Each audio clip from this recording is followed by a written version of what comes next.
আকাশে বাতাসে শিউলি ফুলের গন্ধ, নীল মেঘের আড়ালে সোনালি রোদের ঝিলিক জানান দিচ্ছে মা দুর্গা আসছেন। আর মা দুর্গা এলেই মুখে হাসি ফোটে ঢাকিদের মুখে। পুরুষ ঢাকিদের পাশাপাশি সমান তালে ঢাকের বোল তোলেন হুগলির আরামবাগ থেকে কয়েক কিলোমিটার দূরে অবস্থিত সালেরপুরের মহিলা ঢাকিরা।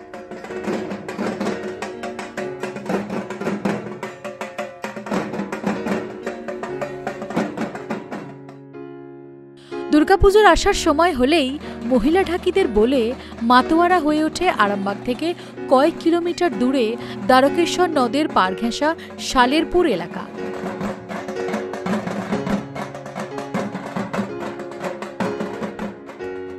এবারেও তার ব্যতিক্রম হয়নি।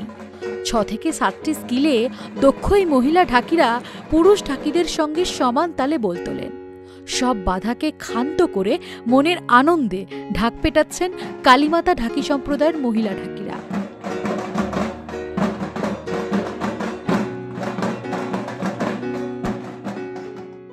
আমরা প্রথম 4 জন জোগাড় হলাম। 4 জন জোগাড় হতে ভালোই বাজনা হচ্ছে, টেলিং হচ্ছে পিত্তলে। কিছু লোক আমাদের পাড়া থেকে আপত্তি এলো যে তোমরা আমার স্বামীও কাছে আছে ম্যানেজার হিসেবে। সে পাড়ার লোক এসে বলছে, আরে তুই তো রাজমিস্ত্রির কাজ করিস, আর হচ্ছে তুই আর কিছু পেলিনি, বউকে নিয়ে ঢাক বাজাতে নিয়ে পড়েছিস।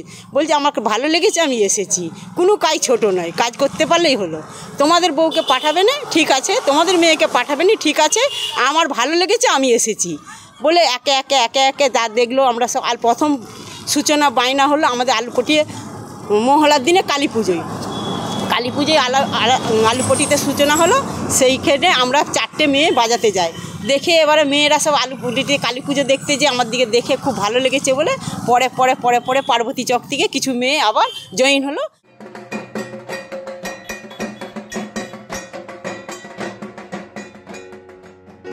এই মহিলা ঢাকিদের ঢাক বাজানোর দক্ষতা অসাধারণ, দেখলে একেবারে চোখ ধাঁধিয়ে যাবে। 6 থেকে 7টি স্কিলকে সামনে রেখে ঢাকের তালে এমন বোল তোলেন যা একেবারে অসাধারণ। দেবী দুর্গার আরাধনার সময় এই ঢাকের বোল যেন মন্ত্রমুগ্ধ করে সকলকে।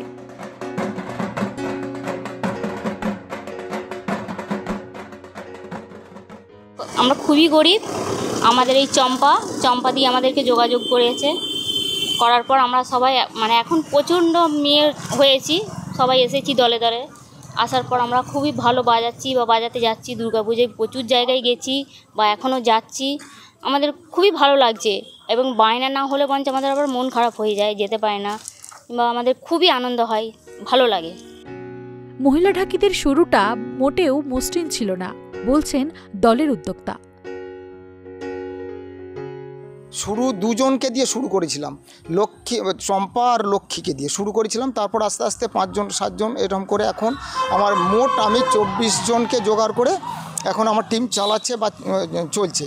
ওরা এখন বায়না, আগে কিন্তু বাজাতে যেতে চাইছো না, ওরা আগে মাঠের দিকে ছুটতো, তা মাঠে চলে যাচ্ছে। আমি এখানে বায়না ধরে দাঁড়িয়েছি, গাড়ি আমার দাঁড়িয়ে আছে, ওরা চলে গেছে মাঠে। ভয়ে লজ্জায় পাড়ার লোক কিছু বলবে, বা মেয়েদের বাড়ি থেকেও অনেক অসম্মানিত হতে হয়েছে আমাদেরকে, যে মেয়েগুলোকে নিয়ে ঢাক পেটানো হচ্ছে, দিলীপবাবুর আর কিছু কাজকর্ম নেই। তো এখন মেয়েরাও সাড়া দিয়েছে, মেয়েদের বাড়ির লোকেরাও খুব সাড়া দিয়েছে এবং বাইরে খুব ঘুরে বেড়াচ্ছে। এবং আমরা এখন বর্তমানে এবছর আমাদের ঘাটাল যাচ্ছে টিম।